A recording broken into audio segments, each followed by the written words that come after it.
Welcome to the cave. Another time video. Right, this time I'm going to do a 6-inch baitfish pink on a 6/0 circle hook. Circle hooks are fantastic. I know a lot of people struggle to use them. They're great, but you can go on my website and see how to use circle hooks, and I guarantee you'll get more fish on the bank. More fish will be lip hooked. The one key thing with the old circle hooks is just remember, point your rod at the fish, and then when the actual fish takes, just clamp down your fly line. As the fish turns, the hook gets set. Easy as that. A lot of people will strike, but you just don't need to strike. It's a hard habit to get out of, I know, striking, but they're great. So okay, on with the tie. What we're going to do, what we're going to need for this, I'm using the absolutely fabulous Jerkbait Mania pike skins, and this is neon pink. Pink's a very, very underrated colour. You should really try it. It's great for salt water as well. Give it a try. There'll be no pieces of beard hopefully in this fly, but just keep your eye because I might miss that. And I'm going to use a white again from Jerkbait Mania, all available on their website. Great fly tying stuff.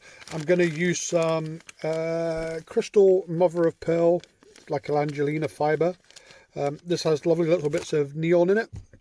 I've used a bit of that, and I'll be using a 12mm silver eye. Okay, really easy. This is so quick to do, and it's a great way, to start fly tying as well. It doesn't have to be complicated. You can make it as complicated as you want with fly tying. Ultimately, the fish doesn't care, but this is an easy way to get started. Okay, so what we're going to do is we're going to just tie on your thread. I use a mono thread. This particular one is a Vivus, and it's 0.10mm. Very, very fine. If I break it during the making of this fly, I'll show you how to retie on. Okay, what I like to do is get a dubbing needle, and I'll put a little bit of Gorilla Glue. And just remember the Gorilla Glue, there it is, it does foam, so you only need the smallest amount of Gorilla Glue, otherwise you just end up with something looking like the Elephant Man. Okay, so, talking about beard, there's a bit of my beard right there. Okay, I've had a shower, so we're good. No germs or chemical weapons. Okay, so we put a little bit on there like so, and when that dries, that will dry into the mono, it will dry into the hook, it will dry into the material, and it makes a rock solid bonding for your materials. It's not going to move. Okay, so we take our white and we're going to pull a little bit off, just about that much. Okay, and then I'm going to taper the ends, which is just pitching them out like so. Give them a twist, and you'll see that's a lovely wee tapered end there. You can always, these wee bits, you can always either pull them out just now if you're a bit OCD, or you can chop them once the fly's done.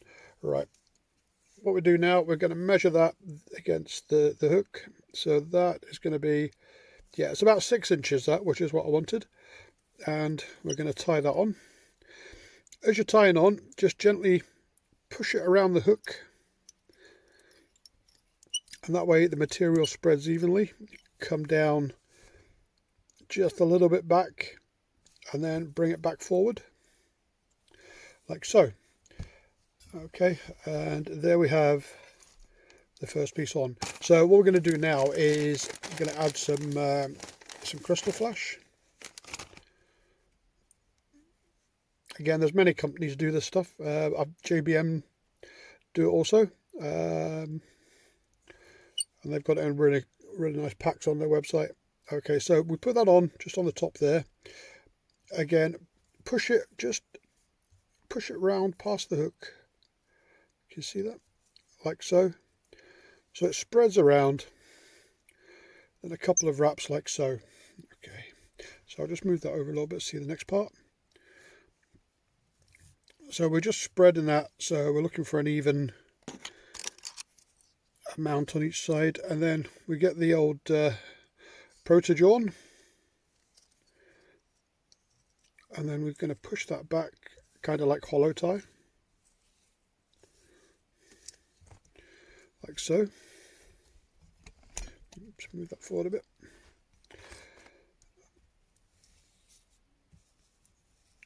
Okay, and we're holding that behind the head, and we're going to get a couple of wraps around there to secure. Just placing one wrap in front of the other. I know a lot of people, it's quite strange that they'll put I get requested to do it as well, but they'll want the eye sitting right there, you know, and it's like, that means the fish hasn't got a mouth, the bait fish. Or is that just me? I don't know. Okay, anyway, enough of my ramblings. And now we'll go on to the neon pink. Again, cracking material, very, very easy to work with. Fairly cheap as well.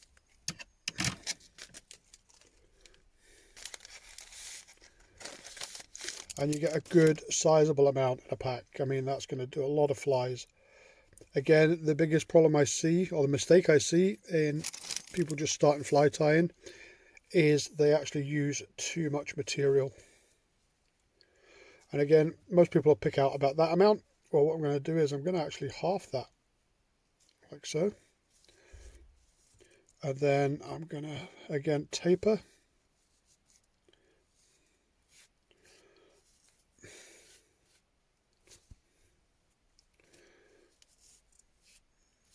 You've got a lovely taper there.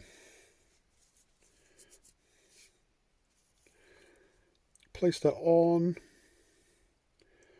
If there's anything that looks a bit too straight edge, just tweak it, because obviously there's no straight lines in nature. That's looking good. Okay. Sorry about my squeaky bobbin holder. It's a Stonfo. No idea why it squeaks. I've tried all sorts. Okay, and we just tie that on. Then we're going to fold that back and push it down with your thumb, like so. And then we'll get a couple of wraps on there. And always bring that back to where the wrapping starts on the underpiece, and that keeps it nice and even and level. Right. And then we're just going to tie that off. You might not see the flash in that, but I can kind of see it from here on in the belly, and it's very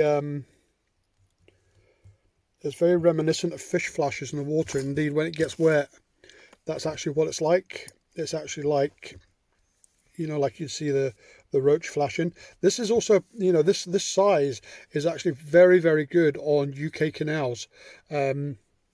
A lot of canals, well, in Scotland as well, the canals, you'll see a lot of very thin, slim bait fish, like roach and stuff. And this is particularly a good fly for doing that. But the only difference is if I was creating a roach pattern, I'd either have a dark green, a green-black back, or I'd maybe go with a blue. Yeah, blue's really underrated. Okay, so anyway, so we've done that. That's all done and dusted. So what I'm just going to do, I'm just going to add a little bit of heat to the eye of the hook, like so. The reason I do this is because the heat travels through and it actually melts the material in the core of that type, and that will actually stick to the hook. You don't have to do that. I just do it because it gives it like a bit of extra security. Right, so a little bit of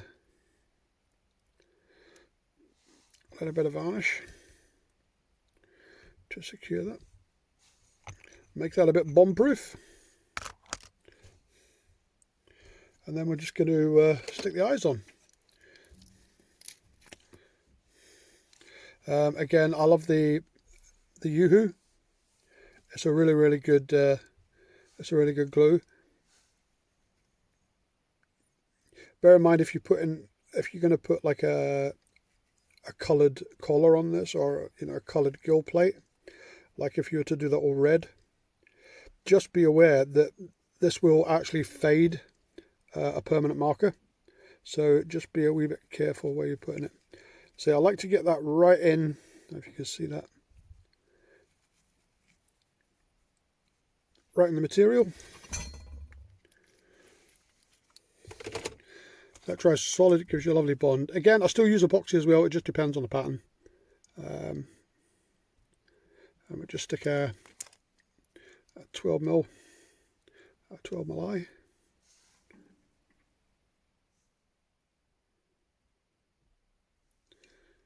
Like so.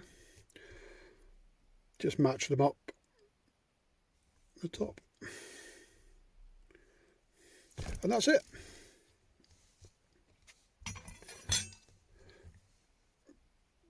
And there you have cracking little bait fish. Again, for being artistic and all that, what you can do if there's odd bits of material, if you want to clip them off, just clip them off. I don't usually do that because once they get wet, they're gonna bond down into the hook. So there you have a cracking little bait fish. Yeah. Any questions, leave them down in the comments. Again, please like and subscribe, that just helps me a million. And feel free to share if you want to share it anywhere. Tight lines, rock and roll.